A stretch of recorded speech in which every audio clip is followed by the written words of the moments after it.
So,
tayo mag-haul na ngayon natin grocery kahapon.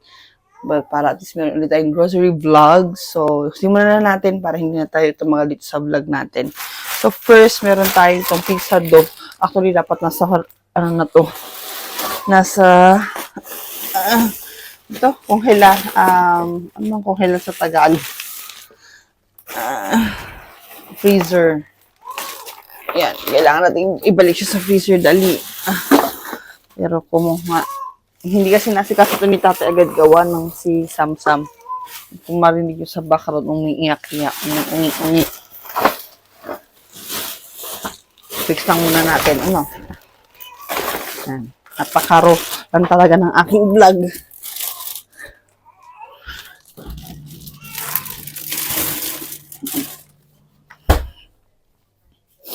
So, ayan. So, balik tayo. Magsisimula tayo ngayon sa isang bag muna. So, dito tayo sa mga fresh. So, nakapagastos kami ng 131 euro or 132 euro. 131.92 sa inyo. So, equivalent siya ng mga 7 to 8,000 pesos sa atin. So, doon sa 8,000 na yun, mga ulam lang to, mga ibang kailangan sa bahay. Kasi mas naging specific kami ni Tatay sa panbili namin. So, mas madalas gusto namin mga ulam na. So, we have, tumaas ang presyo nito. Dati, ang isang ganito lang ay umaabot ng 3 euro to 4 euro. Ngayon, 5 euro na po to 6 euro siya. Kalating kilong pikada or giniling na baka. Yan.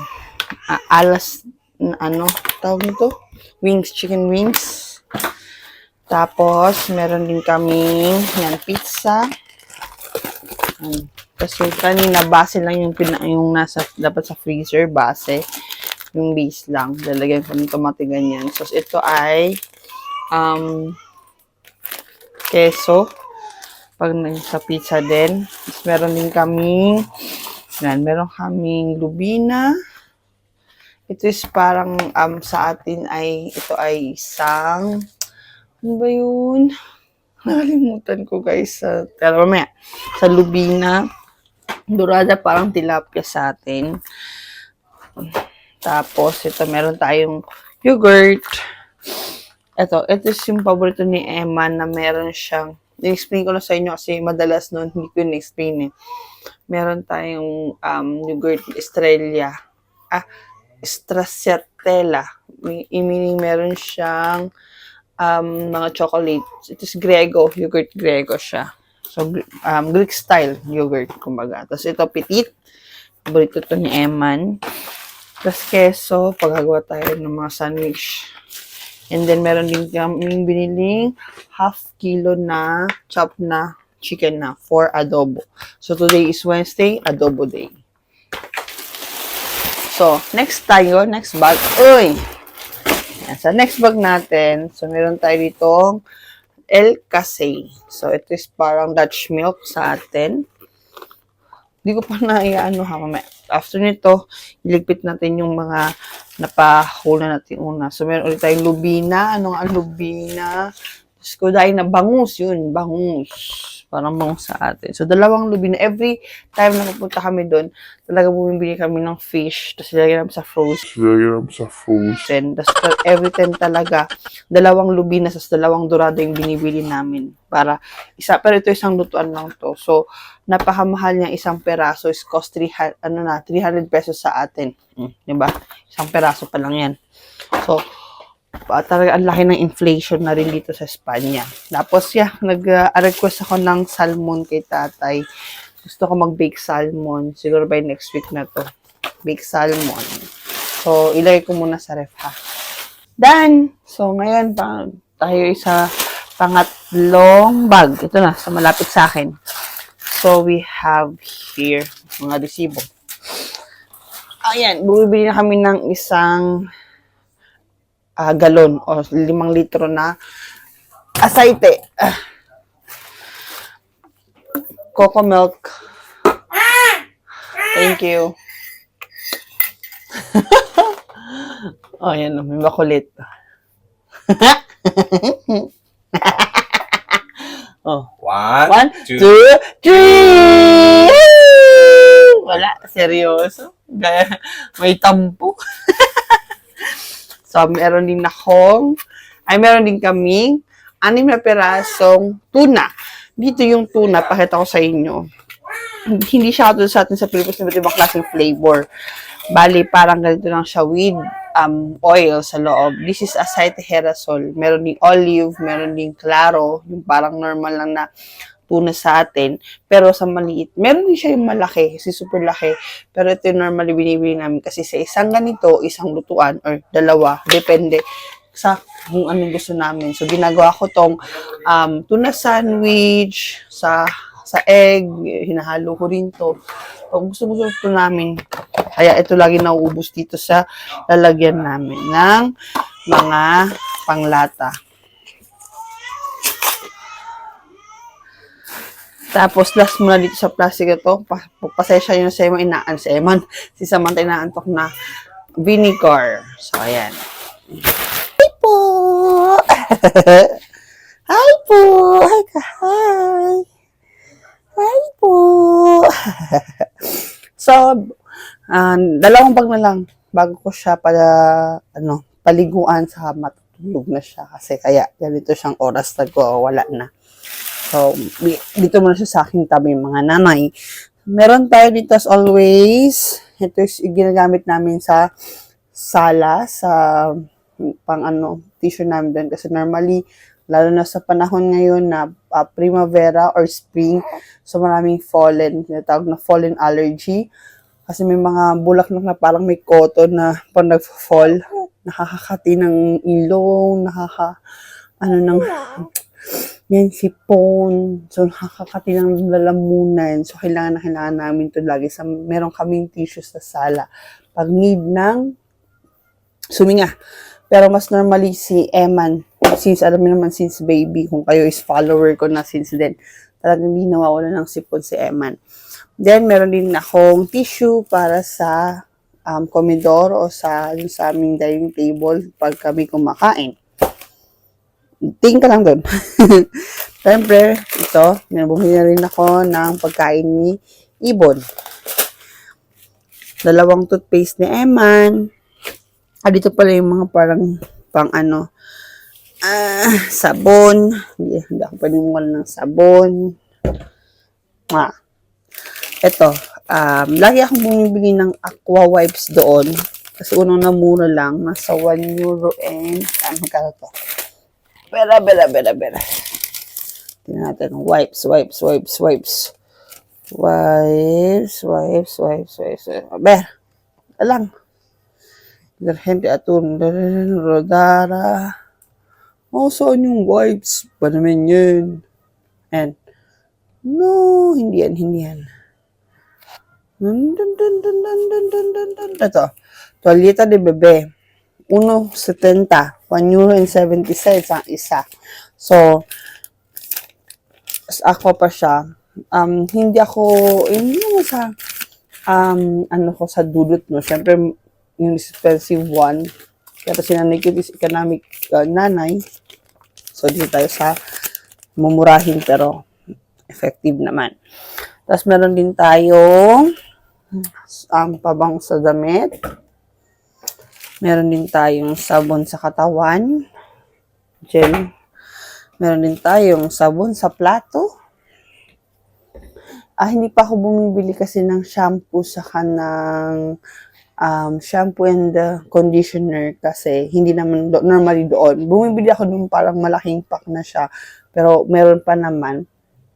Normally binibili ko isa dito sa asawan, Mascom, Carrefour. Depende kasi talaga sa kung ano yung brand na gusto ko at mas madalas rin sa Primor, yun, doon. Yung para siyang Watson, hindi man siya totally Watson, kasi Watson sa atin, kasi meron pang boutique ang butika pero dito kasi parang ano na siya, yung mga cosmetics, ganun. Yun. Ikaw, gusto mo rin magsalita? Ha? Anong nakikita mo dyan? Ha? Ikaw talaga, basta karga ni nanay. Love you. Ayan. Tapos meron din kami papel de kusina. So, yan, tissue dito sa kitchen kapag may mga kailangan kami punasan, ganyan. Observant. Nakaka-absorb siya. So, at lastly, meron kami sabon sa banyo, panlinis. Ako, pinipili ko lagi yung milihiya kasi or sunrocks para at least mabango tapos talagang alam mo patay germs din. So, next. Boom! Lastly, ayan. Bumili pala ako ng 6 na bottle na 1.5 na water dito sa Spain o dito sa amin. Normally dito sa amin. Kasi sa Sevilla pwede kasi uminom sa tap water. Dito sa amin, kung malapit nga yung dagat, hindi kami po pwedeng uminom basta-basta lang sa tap water kasi hindi siya safe. So, bumibili talaga ako ng water, distilled, hindi ba siya distilled water parang yung water, ano sa parang water, basta yun, tubig, bumili kami sa labas, sa merkado. So, dito naman, meron kami ito, paborito nila, macaroni, pang macaroni soup, aho granulado, kasi may aho polvo, aho granulado is yung, hindi siya totally pulbos, yan. And then, 2 boxes of ito, yung capsule sa coffee. Paborito namin ito, classic sa Mercadona. And then, ito naman, paboritong pan ni Emma, yung walang pan de molde o sandwich bread na wala siya sa gilid. Yan.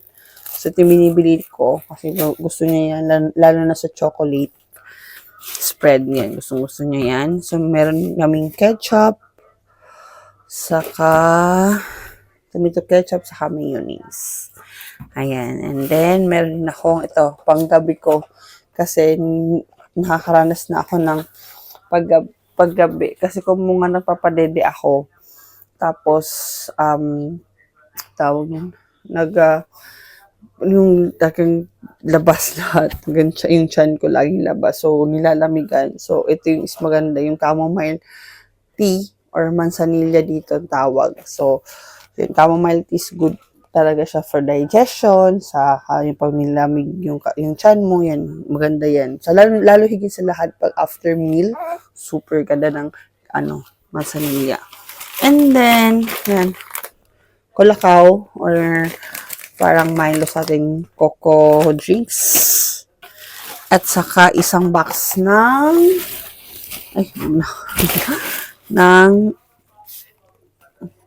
Intera full milk na yan, na 1 liter 6. So, yun lang guys yung aking grocery haul. Meron pala akong binili dito guys na 24 pieces of egg. Di ko lang napakita sa inyo kasi hawak ko si baby. But for now, yan, this is our vlog lang. So, actually, it consumed like 2 weeks. Siguro itong nabili namin dito full month. Pero yung normal naman na iba is full month. Yung iba naman na weeks lang, like halimbawa na lang yung mga sabon, yan, minsan 1 month yan. Tapos meron din naman yung ketchup, 1 month din. Vinegar, 1 month din. Pero yung pagkain, mga ulam, consume for 2 weeks lang yun. So, kung 130 kami for 2 weeks, so 130 times 2, so 260 a month ang nabibili. Ako consume na. But that's not mean na yun lang. Syempre may gulay pa kami. So, kahapon kasi, nung Lunes, naggulay na ako. So, sineseparate ko na kasi rin yung pagbibili nun. Kasi dyan lang naman sa baba ng bahay namin eh. So, yun yung ating mga ginagawa mga nanay. So, for now, babay na kami ni Baby Samantha. Babay na. Si Babay to na. Mahilig kasi yun ng kanyang kamay. Bye!